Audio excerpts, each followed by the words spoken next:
ধরুন আপনার বাড়ির কোনো পার্সন অসুস্থ। সেই খবর শুনে আপনার রিলেটিভের ভিতর থেকে কেউ তাকে দেখতে আসলো এবং তার খাদ্য হিসেবে ফলের ভিতরে সে আপেল না এনে সে পেয়ারা নিয়ে আসছে। আপনি দেখে খুবই রাগান্বিত বা মনে মনে খুব অখুশি, ভাবছেন যে কি পরিমাণে কৃপণ বা কিপটা, সে আপেলের দামটা বেশি সেই হিসেবে সে আনলো না।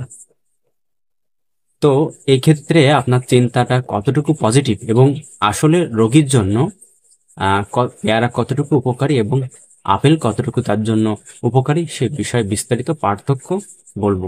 এবং এই পার্থক্যটুকু প্রতি 100 গ্রাম পেয়ারা এবং 100 গ্রাম আপেলের প্রতি ধরা। প্রত্যেক 100 গ্রাম আপেল এবং পেয়ারাতে ক্যালোরি পরিমাণ রয়েছে, আপেলে রয়েছে 52 কিলো ক্যালোরি এবং পেয়ারাতে রয়েছে 868 কিলো ক্যালোরি। ভিটামিন সি আপেলে রয়েছে 4.6 মিলিগ্রাম এবং পেয়ারাতে রয়েছে 228.3 মিলিগ্রাম। এবং পটাশিয়াম রয়েছে আপেলে 107 মিলিগ্রাম এবং পেয়ারাতে রয়েছে 417 মিলিগ্রাম।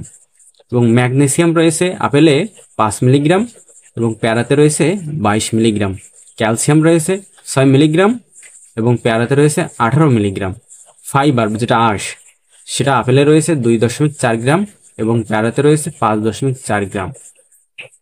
এবার আপনি বিবেচনা করুন যে আপনার পেশেন্টের জন্য আহ শুধুমাত্র কোনটা উপকারী, পেয়ারা না আপেল।